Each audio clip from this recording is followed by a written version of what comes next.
Warganet digegerkan dengan video seekor ular berkepala dua tengah meliuk-liuk di tengah jalan di Kabupaten Flores Timur, Nusa Tenggara Timur, NTT.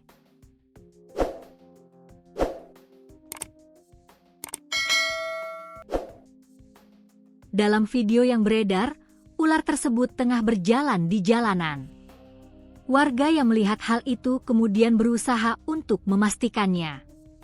Mereka pun kaget, sebab ternyata ular tersebut memiliki dua kepala dengan kondisi hidup.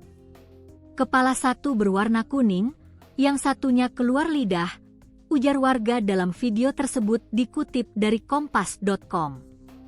Sementara itu Babinsa Kecamatan Wulanggitang, Yohanes Badapuka menyebut ular berkepala dua tersebut ditemukan di Dusun Kumaebang, Desa Nawokota, Kecamatan Wulanggitang. Keberadaan ular tersebut diketahui oleh warga pada Rabu, 3 Desember 2025 lalu. Warga yang menemukan ular tersebut membiarkannya dan tidak menangkapnya.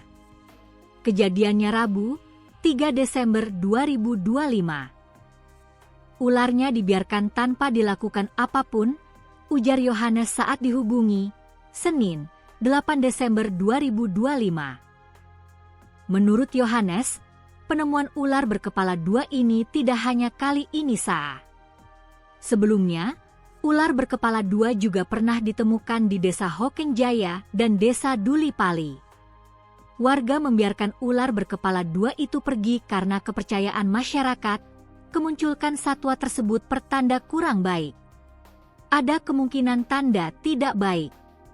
Sama seperti sebelum terjadi erupsi tahun lalu, ada yang menemukan ular kepala dua terus tidak lama terjadi erupsi dahsyat, ungkap dia. Yohanes lalu mengimbau warga selalu waspada terhadap banjir lahar, mengingat saat ini sedang musim hujan. Ia menyebut tingkat aktivitas Gunung Lewotobi laki-laki berada pada level 4 awas.